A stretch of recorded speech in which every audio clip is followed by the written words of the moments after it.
Good evening, everyone, and welcome to day 2 of the Zagreb Book Festival. Today we've seen plenty of good programs and events, so welcome everyone here with us live and viewers before their screens. Tonight we're continuing with an interesting topic which questions books as mirrors and windows of the world. Here with us today we have interesting guests who can say quite a lot about this topic. My name is Korana Serdarević and I will be the host of this conversation. Next to me is Boris Jokić. Our audience probably knows him pretty well, a psychologist, scholar, working in educational sciences, head of the Institute for Social Research in Zagreb, most famous as the leader of the curricular reform. Next to Boris is Dubravka Zima, scholar, professor at the Department of Croatian Sciences with a PhD in Croatian children's literature, focusing on literatures for young adults and children. Welcome. And our third guest this evening is not from Croatia. He's coming from afar, a master of Dutch language and literature, working in Flanders literature, invisibility of Flanders Flemish literature, coordinator of our project Every Story Matters, Yannick Geens. Welcome. Today's topic, in fact, opens up a lot of questions, a lot of windows. But the first one, about which we'll speak in the first part, is books as mirrors. When we think of mirrors, we think of identification in literature and literary works, starting from the youngest age. What I'm interested initially, is there a necessity, needfulness among young people for identification? What kind of a need is this? How to define it? And what are the benefits of identification in literature and different protagonists? So identification of a young person is something that is typical of development, of a young person's development. Every person has to cross this path. So whom to identify with? Is it a book? Is it another medium? Is it something from the environment? That's a different question. So to your provocative question, is book today to someone a window or a mirror of identification? I would say yes. To many young people it is. Maybe we can say something about how many young people read, what do they read. To many people, book really is a window to the world and a mirror in which they see adventures, fears, emotions, confidence, our own mental image that we reflect. To many people this is really so, but the key question is what the system, the educational system does. Does it do enough to portray and represent a book as something interesting, something so interesting that we can identify with it, so interesting, so important, so relevant for this young person's momentum development, so that the reader can really reduce their own fears. So I'm certain that we're not doing enough. When we take a look at what young people read as their obligatory read, what is really processed in educational system, what we're offering them as a system, as a society, as an expectation of a reflection, this is not satisfying today. This is unsuitable. What we're offering to them is probably detaching them from from future readings, from becoming in love with the book, with the smell of the book. So everything, the entire thing should be the goal, the aim of educational policies and strategies to stimulate reading of literature. But I'm afraid this is not so. I'm afraid, as a high school teacher, that in high school there is the need that the children identify with the protagonist. When we did canonical authors, I always suspected that Catcher in the Rye is popular because young readers can identify with him. Yes, when we take a look, this character is much closer to them than, well, I don't know. I'm not gonna be courageous. We're on TV after all. So some characters are definitely closer to teenagers. But when we take a look, you probably know as a teacher, every literary work can be approximated to a young person if it is contextualized in the pop cultural framework, in the context of their lives. So these connections, is that a skillful teacher can make the connection between such characters and the young reader. So if we take a look how much good literature is available for the young readers, which not only seeks identifications, it only reveals new worlds, discovers something in their digital world which is even faster than our digital reality.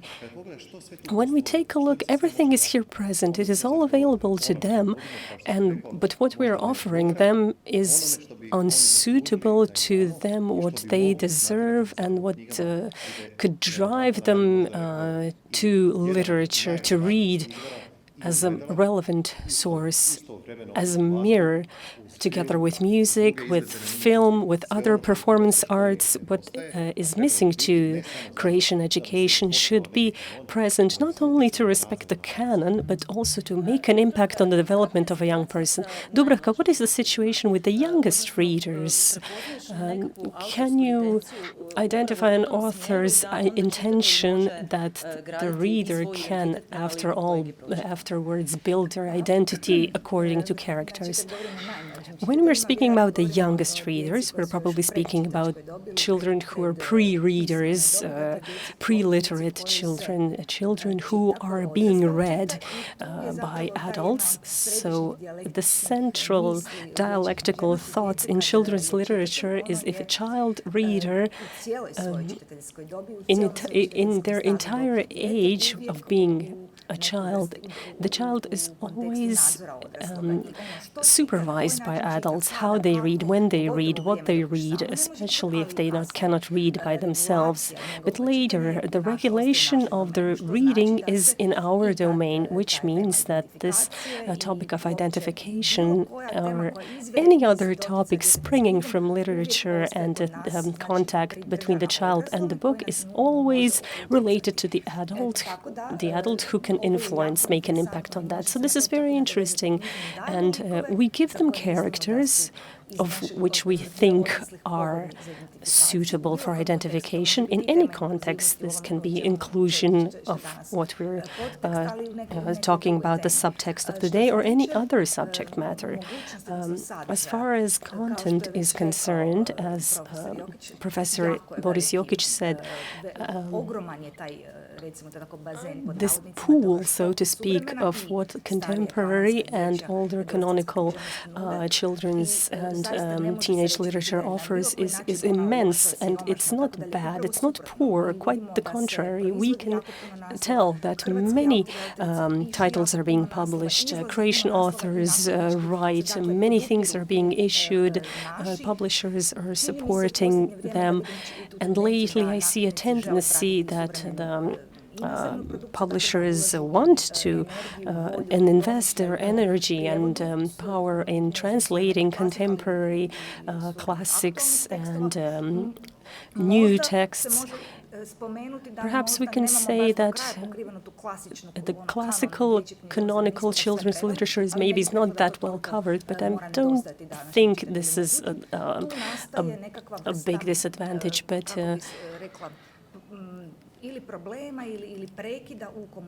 there is this disruption in communication. So much is present and available. We cannot say the system could perhaps try to reach as many children as possible, not from the point of view of us sitting here in the center of Zagreb, but maybe children away from larger cities which don't have that many libraries at hand. So this is something to work on, the availability of literature from such a point of view. But the system doesn't recognize or doesn't know how to recognize or to mediate the book.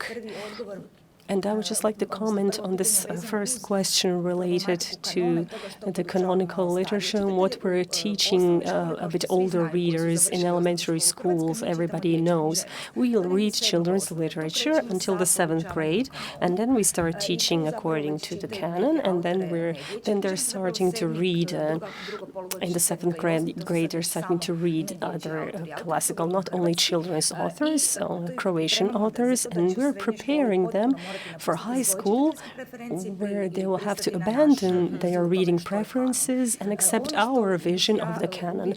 What I always try to point out whenever someone asks me, we will not be able to do much if we don't separate teaching of the canon and the compulsory reading lists. So we cannot get readers or identification or grow readership if our encounter with literature in teenage is only the canon. But we have to teach the canonical literature. I would prefer that we separate the two, to make it two different subjects. But this is currently not possible. We will go back to this reading list, compulsory reading list, teaching the history of literature. This is how this should be called, in fact. But when we speak about identification, and we connect it with the project that is called Every Story Matters, we come to the fact that there are no heroes that every reader can identify with. There are children which have different disabilities or problems. There are children who are in different ways considered a minority or disenfranchised or don't belong to the majority, so they don't find their stories. So this project, Every Story Matters, in fact, starts from the fact that every child, every young person should, in fact, have the right to tell their story, but also to identify with a story or a protagonist. So if you can say something more about the project. Yeah, sure. I think you already gave a quite extensive introduction to why it's important, and with the other questions as well. Every story matters, but also every window and every mirror that a children's book or story can make. And that was really the starting point for our Creative Europe project, Every Story Matters, Making Books More Inclusive, was to try to make an endurable impact on the story landscape, or the stories that are being produced in the European book sector. Because we see that today, not only inside of books, the images or the storylines, the narratives, the characters are still very homogeneous in terms of cultural background, socioeconomic background, LGBT issues, and the intersections of all those things. But at the same time, it also comes to decision makers, as was pointed out before. It's also about the book sector producing these stories, and the fact that this book sector itself, its employees, the decision makers in editorial boards or at marketing departments, are not representative of that diversity themselves. And that's really what we wanted to change with this project, to point out that it's important to work on different terrains if you want to include diversity and include inclusive stories in an authentic way, and in a way that it is growing from a place of meaning. And I think we work on that in a lot of different ways. There is a way that we have try to contribute to more diverse and inclusive stories ourselves with a talent development program, where we have one writer or illustrator from each partner country, guided by an experienced mentor, to write their first children's book that is an inclusive book, so either from their own experience or tackling the subject in general. But at the same time, we also realize that, of course, adding 6 stories to a vast majority of books being published won't be enough. So it will be even more important to sensibilize the existing book sector, the editors, the marketeers, but also the teachers or others working with books, intermediating between books and children, to pay attention to this subject and to put it into practice on a daily basis, on a very concrete way. And that's why we're trying to organize workshops or developing platforms, trainings, because I do believe that it is a topic where people are quite aware of that it's important and that there should be a lot of change, but very often don't know where to start. Or don't know how to do it in an authentic way or in a way that would match with the audience they're aiming for. So I hope that could be a long-term approach for it. Hvala. Boris, koliko je uopće prisutna inkluzivnost? Boris, is inclusion in creation education present at all? So from the point of view of this list, different intersubjective topics are something to work on, and how this reading list is processed. So this has just remained on the level of a good idea. I'm not sure how it is if it is applied in practice. What is the potential and why is it not? The matter of inclusion in Croatian schools is something that is introduced pro forma in Croatian schools, if we speak about students with learning disabilities and different, but also for gifted, for talented students. If Croatian schools are inclusive, yes, on paper, but in reality, not really. They're directed to an imaginary person, young person who is average in everything and doesn't stick out in any aspect. And if any other person is different, school is still not that sensitized or sensitive body to respond to the needs and potentials of these young people. So how to relax the school? The school is a very rigid structure, especially here, which draws this tradition. This tradition has positive characteristics from the Austrian-Hungarian education, French school in terms of high school education. Scandinavian approach, it is a unique elementary school education which lasts 8 years, and our own authentic approaches. So how to make this rigid structure more pliable to respond to every individual's needs? This is a very difficult question. Is probably a best way to combine something to shift this rigid structure to some interdisciplinary processing of different subjects. This can be something starting from the phenomenological aspect, what the young person is experiencing, and then working from that. A social moment, personal moments, their relationships, the community, which includes other artistic elements. Does it include the community in different aspects? So this kind of school, this kind of education is this is a long road if we start from the situation we're in now. Interdisciplinarity would be superior. We are 15 to 20 years apart from that moment. The future of education is conceptuality, interdisciplinariness, processing different subjects in different ways, because this is how it becomes relevant, more relevant for the students. It increases their motivation. It includes the canonical, from the most traditional to the most modern, through any kind of processing. So, for example, a different aspect, a different school subject, history, which is taught chronologically.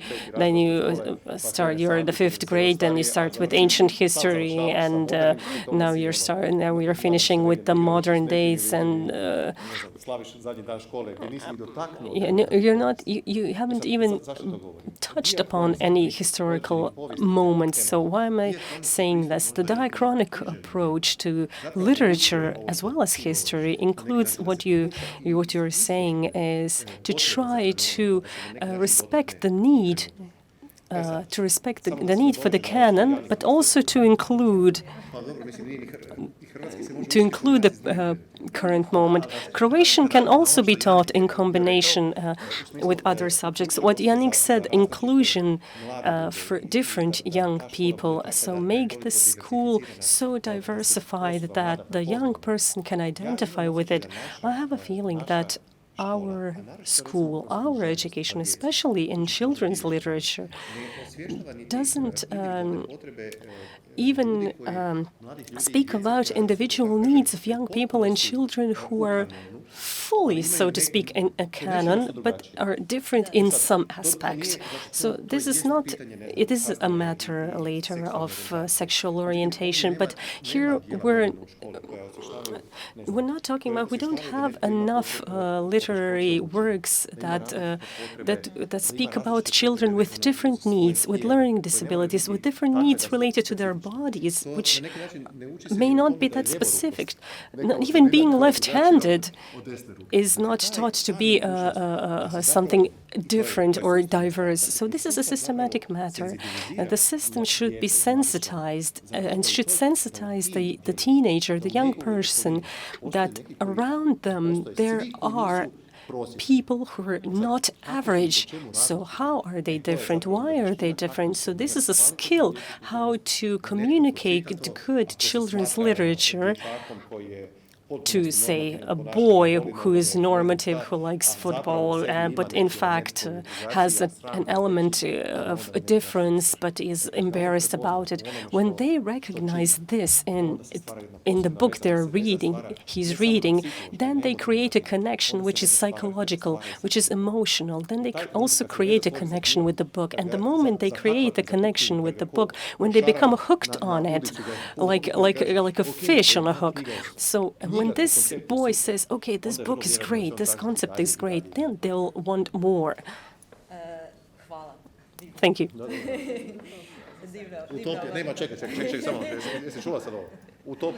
She says utopia, utopia, utopia, no.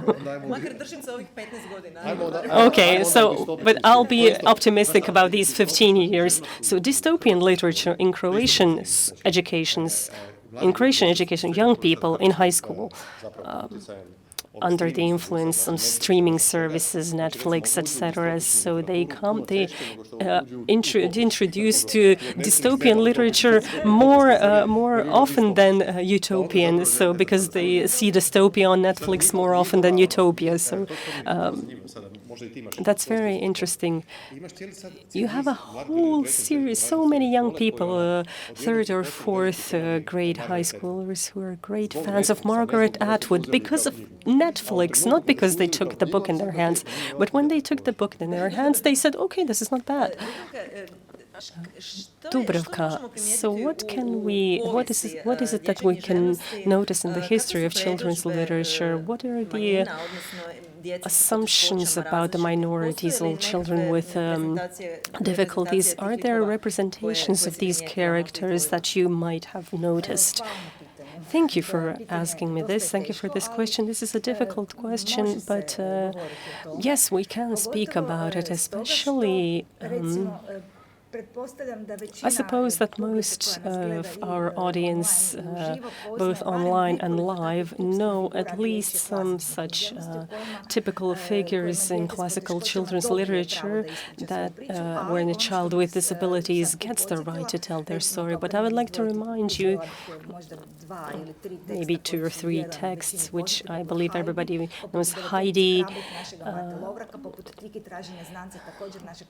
our classical authors Mata Lovrak and Milivoj Matošić, or Eko Eko by Hrvoje Hitrić, Croatian authors, classical texts that portray children with disabilities. But until the end of the narrative, this child needs to be corrected and the difficulties need to be removed. So this is a dystopian story. So the difficulties have to be eliminated so that the child could become normal. normal. So if you remember Heidi, Clara walks in the end mysteriously without an organic reader.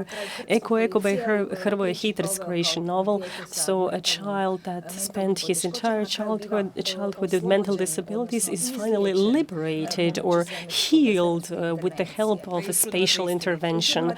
In The Mysterious Truth, the child is self-healed by a fantastical interventions. There are other examples from Croatian literature, classical texts, where children with difficulties, which are in the center of the story, by the end of the story, lose their difficulties or disabilities. So a small exception could be the story by Mato Lovrak about 9 courageous boys, probably popular because the children's activity also was about being friends with children with difficulties, which was also flirting with healing. And the most famous example comes to the focus is in Croatian literature is Tike Tražine Znanca, a child with disabilities, and the way the child is portrayed is a bit problematic. From today's point of view, it takes a lot of strength, teachers' strength and guidance in reading to speak about this book, because this boy does quite, he causes problems. Scene after scene, he makes troubles. He spies on his friends, but he doesn't do it on purpose. He calls their parents the telltales, and even come to jeopardizing one character's life. But he's a child with a disability, so he's forgiven. When I was reading this book as a child, and later when I was working on it professionally, so how this protagonist, Tiki, comes to his father and says, "Dad, I know who he is. He is good. I like him, but he hasn't been good. He hasn't been good. This character hasn't been good throughout the story." I know that the classical children's literature theory is treating this story as very pedagogical and educational, how to approach children with disabilities, but from today's point of view, from today's special pedagogy point of view, this could be a very dangerous approach, because it additionally separates the child. But back to the classical literature, so creating an environment where a child by the end of the story needs to feel happy and fulfilled, the difficulties are being solved in a way that we today think of as problematic. So a child with a sort of disability, by the end of the story, by way of fantastical intervention, they lose this disability. What does this tell to a young reader in such a situation? I'm not sure if it gives them a suitable self-representation story. The question was related to the past, but let me just refer to the present moment. Contemporary authors are more courageous about such topics. I'm not sure. I have seen texts by contemporary authors and translated, where we see that they do invest more effort in understanding, especially this aspect of identification of a child in the text. So a child which is not normative in any aspect. Occasionally, such child can become a hero of the story, and increasingly more often, for instance, left-handedness. We have contemporary stories about speech disabilities, dyslexia, dysgraphia, so maybe as marginal motives, but this nevertheless seems is is more suitable because they're not placing a lot of accent on the story, but they're weaving the stories around the characters. So the hero, the character can be the hero not because or despite their disability, but the hero in themselves, or a heroine for that matter. Yannick, so Dubravka introduced into what I wanted to ask you, referring to how to create a positive outlook, a positive assumption, how to dissolve the stereotypes. So primarily about the fact that persons with disabilities have to adapt to the society and that the society cannot adapt to them. So in how to do it without becoming sentimental or something that can happen in the texts that are not that well written. It's a very difficult question to which I do Pa not ti si necessarily... profesorica, ti si nastavnica u školi, nije ni čudno, to je ovo. No, it's a question to which I do not necessarily have all the answers, but I think the key really is in what has already been said, is that if you want to ensure an authentic identification with the main character, that you need to make sure that this main character is represented in a meaningful way and is not only just there and problematized because of its deviation from the norm. And at the same time, I think it's also important to note that it shouldn't just be there without a reason as well.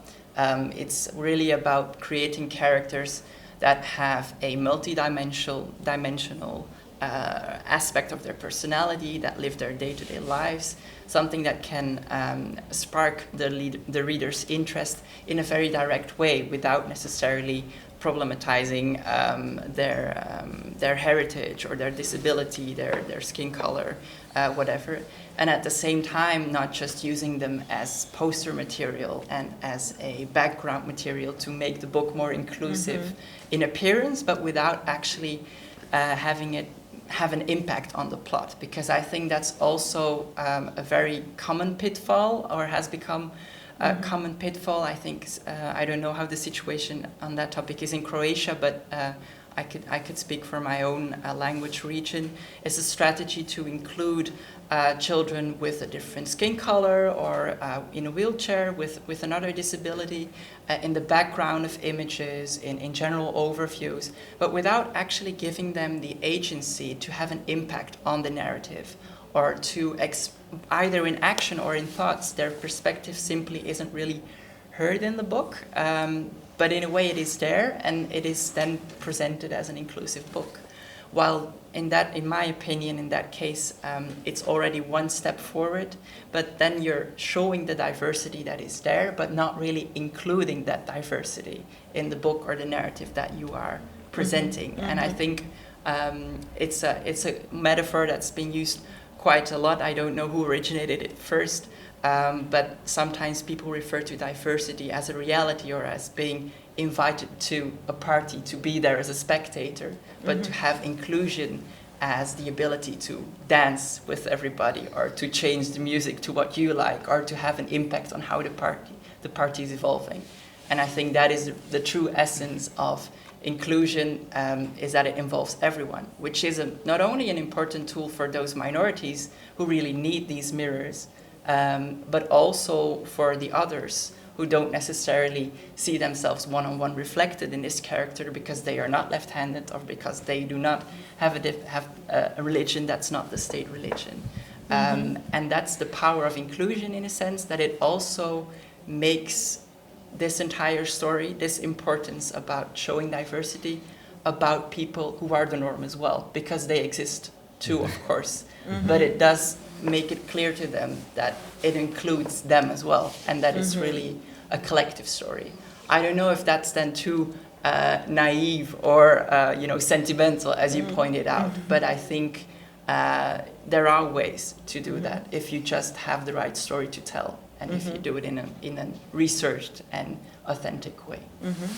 Ja mislim da zapravo u povijesti književnosti postoje... In history of literature, there are characters who were the other or different, and we accepted them.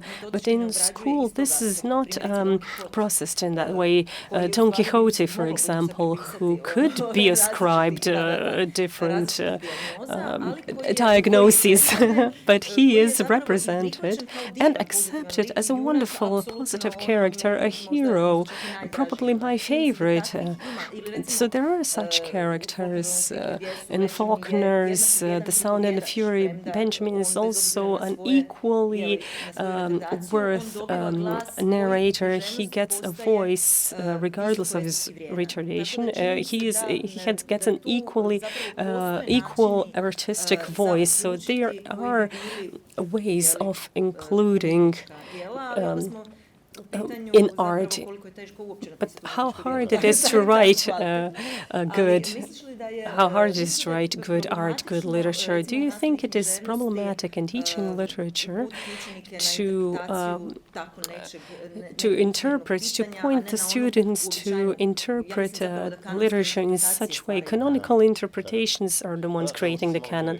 Yes, this is what I said. I think you're totally right. So formulas are bad in every case. What Yannick said, this is political correctness. So to representing the reality, so you're making your own formula where to place each individual character. So the same goes for canonical literature. Teachers should point to the elements of the complexity of a work of art. So writers, you're probably writing in a way that characters are not unequivocal or bland, so you need to make them round. You have to represent their realities, psychological, social, any other. So in both cases, being formulaic is disastrous, and young people today's generation, are avoiding such literature.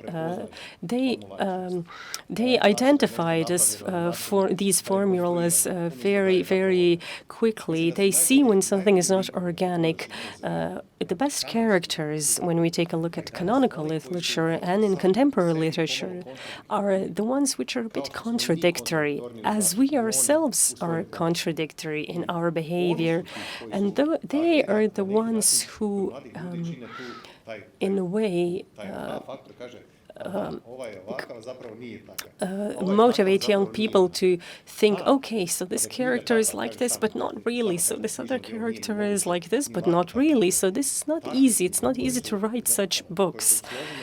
Complex, that every character is complex, and not representing a stereotypical young male aggressive football fan or a sensitive 17-year-old girl. They need to encompass all these contradictions which make it an interesting literary read. I believe children or young readers find such books the most interesting. Literature for young readers. When we take a look at teenage literature, which in Croatia, as well as other arts and performance arts, are there is a decline. So we have good children's literature, good, rich production, but for young readers, teenage readers, age 14 to 18, as if we don't know what they are. So let's see, no one really dares to enter this arena. So this is hard to read. This is not very simple.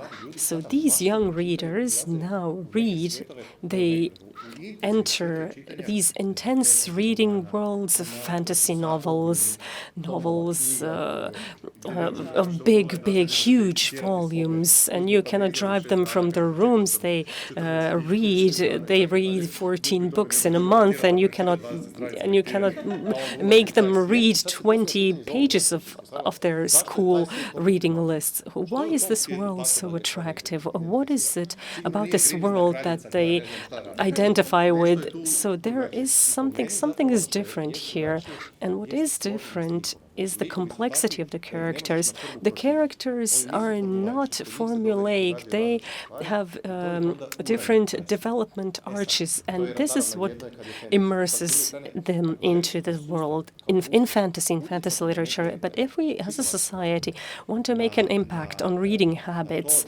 on making the book a friend for life, then we have to take a different approach. So this world needs to be approximated through the official channels, and teachers in the official educational system should not be afraid to point out what is wrong about or good about Don Quixote and say, okay, let me see what you're reading now. So embark on this reading together.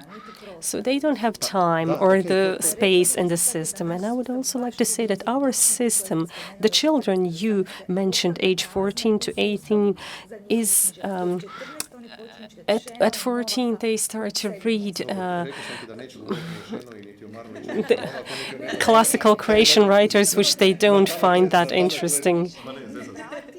So the system is not providing them with what they find interesting. So the world of education, people working in schools, which try so hard, publishers, writers, the academia is always puzzled why young people read so little.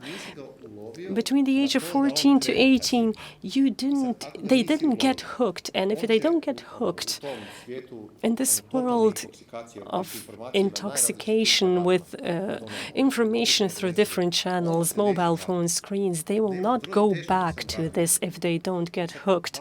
So intelligent systems, intelligent states work here to get them hooked on. They say, okay, you will now develop this habit right now, right here. You will go back to classical writers like Croatian writers, Šenova, Mateš Novak. But if you lose 80% of the population at this crucial moment, they'll say, okay, what is this book about? This is to put on a shelf. This is not for me to read. This is a big social problem. And this is what happens, as you said, from the 8th grade, where you're still maybe a bit playful or interpreting their wishes, and then you become a high school student where this all becomes rigid. And if on top of this rigidness you approach literature chronologically, and yes, what do we have then? So I will not ask this, I will not ask Boris this, but Dubravka, what do you think, what is your view of this Croatian national fear of contemporary book in education? So the fact that this reading list, when this reading list was out, we again avoided contemporary authors, and we again gave this all to the teachers at their own discretion. So very often my students' parents call me and tell me my child would not read this. I don't want my child to read this, and I'm left on my own devices. What can I do here? I cannot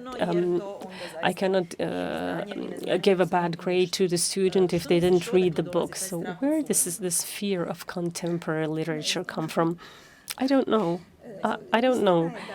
It is true that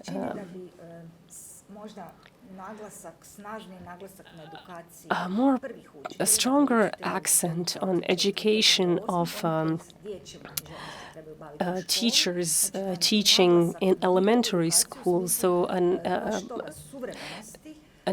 accent on educating them in contemporary and training them in how to teach contemporary authors. So at the teacher training university in Zagreb, there are really good teachers who teach future teachers how to teach literature. But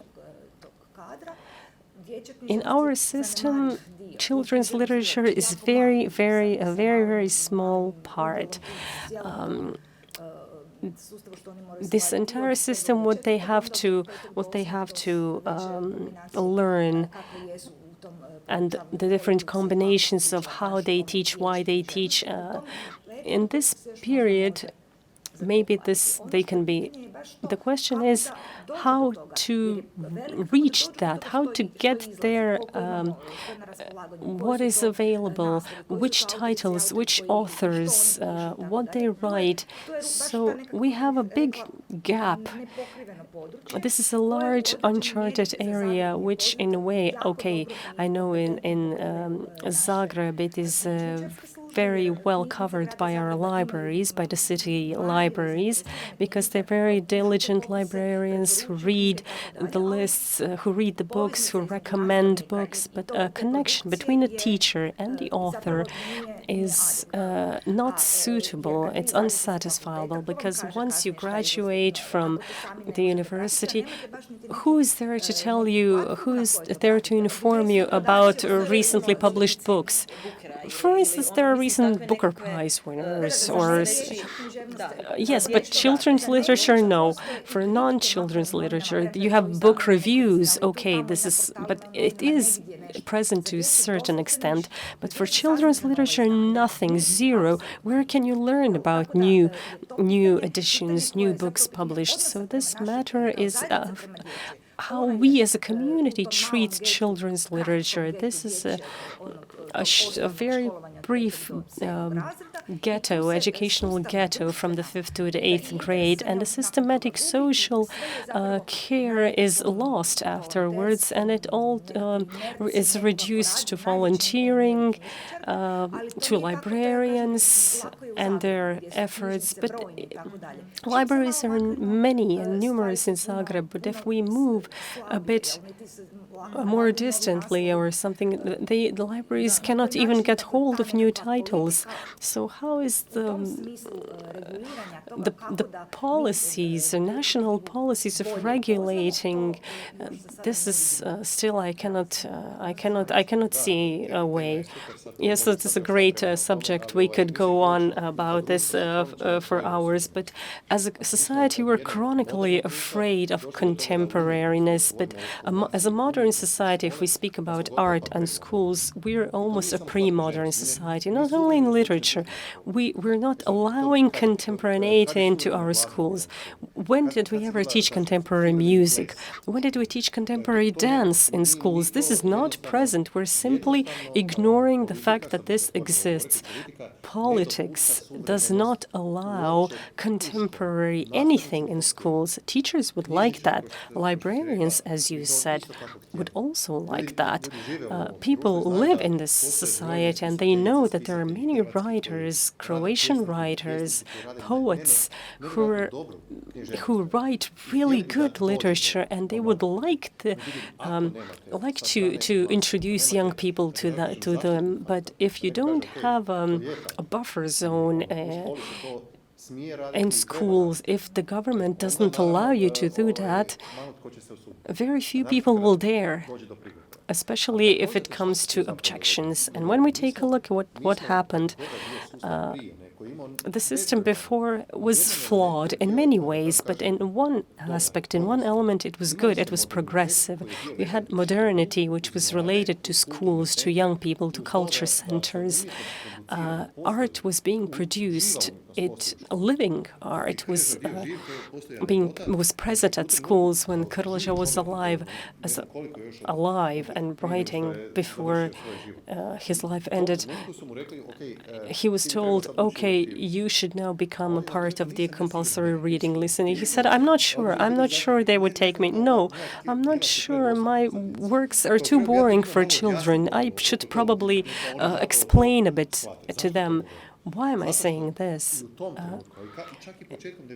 Even in the early 90s, living writers were already taught at schools. So how did we come to the fact that in 2021, only the people long dead are now part of our official educational strategy? I don't really know. You can get a Nobel Prize for literature, but it does not guarantee you will be taught in Croatian schools. Booker Prize, this is not a guarantee that you will be taught in Croatian schools. To be taught in Croatian schools, books, not writers, we need more courage and a better plan.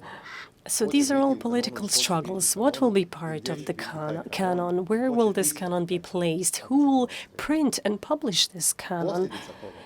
As a consequence, it's not that people read the canon. It is mostly not read. It is either it is faked and retold, so you now satisfied people's political goals. Someone prints those books, but the reader, the young reader, doesn't have anything. The teacher has a dissatisfied young reader. The society has generations of young readers, young people who will not touch books ever again, not allowing modernity in schools. Even if it came in the form of DJ, techno musicians, performance arts, breakdance, whatever, or young writer from Osijek, something like that, whatever. This is why schools should exist, and these doors should be opened.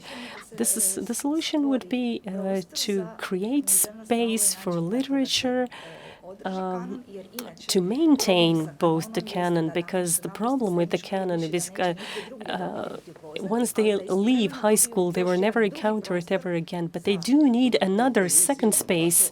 Yes, that is so. But this takes into account that the children read the canon. As we know, as scholars and from experience, young readers, especially in high school, don't do that. They don't read. They cheat in literature classes. So this is a matter of reality. Some things definitely shouldn't take place around us. But if we can pinpoint the problem, yes, I'm very much in favor of the canon, but you have to present it in a way that this is so. You should present it in an intelligent way, not at the expense of losing a future reader. This is what the Western countries, they don't give up on their canons, the canonical works, but the latest Dutch writer for older adolescents will be taught in schools because they know that this will make an impact. They will not tell you, oh, you read that in your own free time. Just another thing, we have to bear in mind that our student body is not only your high school students. 30% of students in 3-year vocational schools and around 45% of 4-year vocational schools. And those in 3-year vocational schools should also get texts they're interested in. Who cares? An autobiography of Messi. Take the book, read it, or read a great thriller which will get you interested. Take romance, take trash literature. But just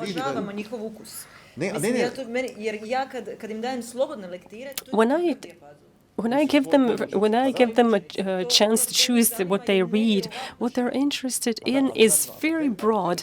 Yes, but if you start with Iliad and they're 15, it doesn't lead to anywhere. If you start with Iliad and you're 15 in a 3-year vocational industrial school, no way. This is wrong. This is a wrong approach to a young person. What we said before, you don't understand the person in front of you. You only have the goal to impose your ideas. If someone would understand him or her and say, okay, let's start from the book you would like to read. It doesn't have to be literature at all. Let me see what you're interested in. And if we start building from that point on, then you do have a chance. And the other way, you don't have a chance.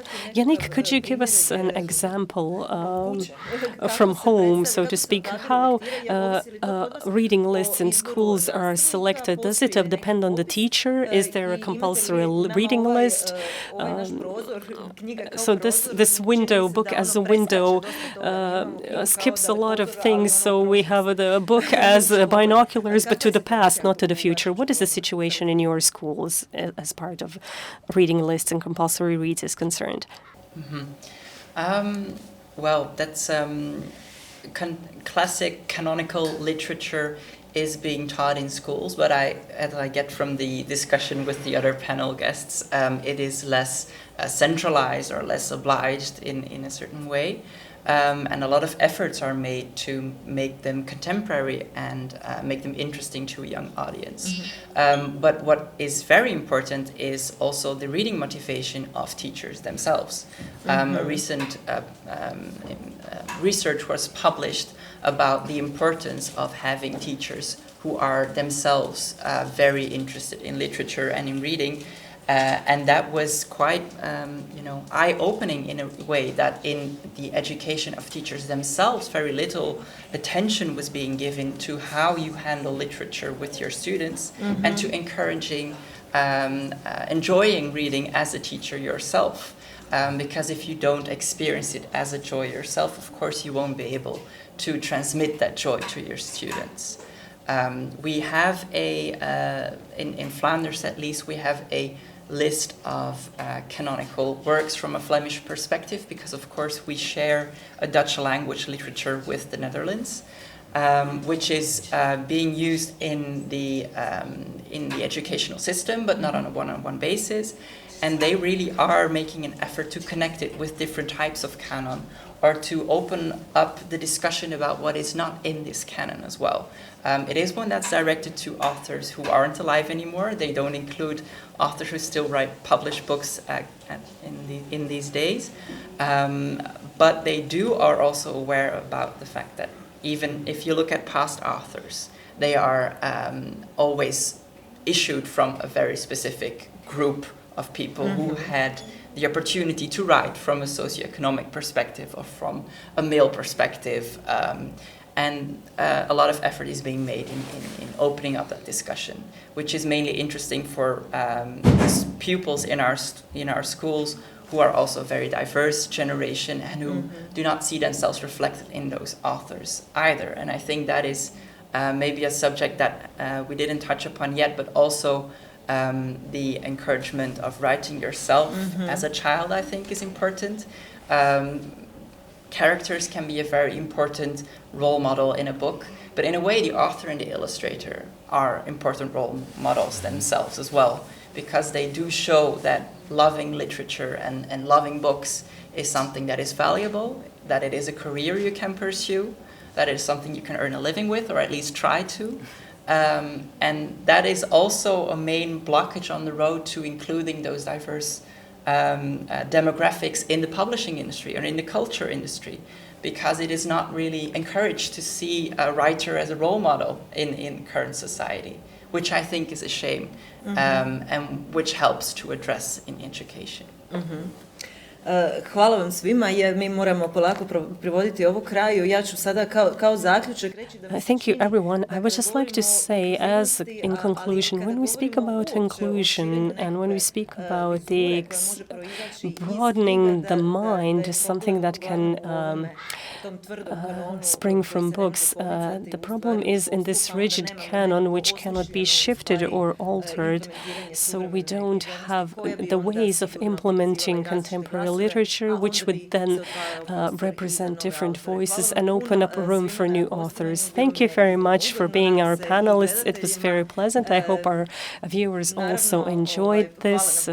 Thank you for your attention and good night.